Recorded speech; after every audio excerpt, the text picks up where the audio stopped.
மிதுன லக்னம், மிதுன லக்னத்துக்கு இந்த சனி திசை எந்த வித பலன்கள் தரும்? கண்டிப்பா ரிஷப லக்னத்துக்கு எந்த அளவுக்கு பலனை கொடுக்குமோ அதுல 75% கொடுக்கக்கூடியது. ஏன்னா அந்த பாக்கியஸ்தானத்துக்கும் சனிதான் அதிபதி, 8ஆம் வீட்டுக்கும் அட்டமாதிபதியா வந்துட்டார். சோ ரிஷப லக்னத்துக்கு 100% பலன்னா மிதுன லக்னத்துக்கு 80% பலன்கள் கொடுக்கக்கூடிய வல்லமை படைத்தவர் சனி. ஏன்னா அந்த மிதுன லக்னத்தோட அதிபதியாகிய புதனுக்கு அதி நண்பராக வருகிறார். சோ அதுவும் அருமையா இருக்கும்.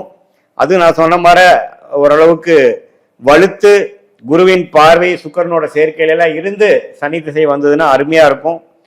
குருவும் சனியும் பாத்தீங்கன்னா நார்மலா வானவியல்ல எங்க இருக்கிறாங்கன்னா பக்கத்துல தான் இருக்கிறாங்க. குருவுக்கு அப்புறம் தான் சனி. அந்த குருவும் சனியும் ஒன்னா இருக்கும். நீங்க 1980s எல்லாம் பிறந்திருந்தீங்கன்னா குருவும் சனியும் கண்ணிலேயே சேர்ந்திருக்கும். ஸோ அது மாதிரி பிறக்கும் பொழுது குரு திசை மிகவும் சுமாராக இருந்து சனி திசை சூப்பரா இருக்கும். ஏன்னா குருவும் சனியும் சேரும் பொழுது சனி அதிகமான பலம் பெறுகிறது. குருவுக்கு சனியால் கெடுகிறது, ஒளி கெடுகிறது. புரியுதுங்களா? திருப்பலம் குறைகிறது. அப்படிங்கிறப்ப குரு திசையில இப்படி இருந்தவன் சனி திசை இப்படி ஆயிட்டானாங்கிற மாதிரி இருக்கும். ஸோ அவங்களாம் குரு திசையில வந்தாங்கன்னா நம்ம கொஞ்சம் கஷ்டமா தான் இருக்கும். சனி திசை வரைக்கும் வெயிட் பண்ணுங்கம்பாங்க. சனி திசை போனதுக்கு அப்புறம் சார் நீங்க சொன்னது கண்கூடா பாக்குறேன் சாருங்கிறத சொன்னவங்க இருக்கிறாங்க. ஸோ சனி அருமையான கிரகம். யாருக்கு? மிதுன லக்னத்துக்கு. ப்ரொவைடட் நான் சொல்லக்கூடிய அந்த திருக்பலம் அதுக்கு இருக்கும் பொழுது உன்னமே தூக்கி கொடுப்பார்.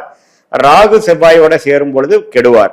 செவ்வாய் குறிப்பா மிதுன லக்னத்துக்கு ஆகாத ஒரு கிரகம் செவ்வாய், 6ஆம் வீட்டு அதிபதி. அவரோட கேட்டாருனா சேர்ந்தாருனா கொடுக்கிற ஒரு நல்லா கொடுக்குற ஆளு. ஆனா அவன் போதையில இருந்தானே என்ன பண்ணுவான்? எல்லாம் பாதி சிந்திட்டு தான் உங்களுக்கு கொடுப்பான்.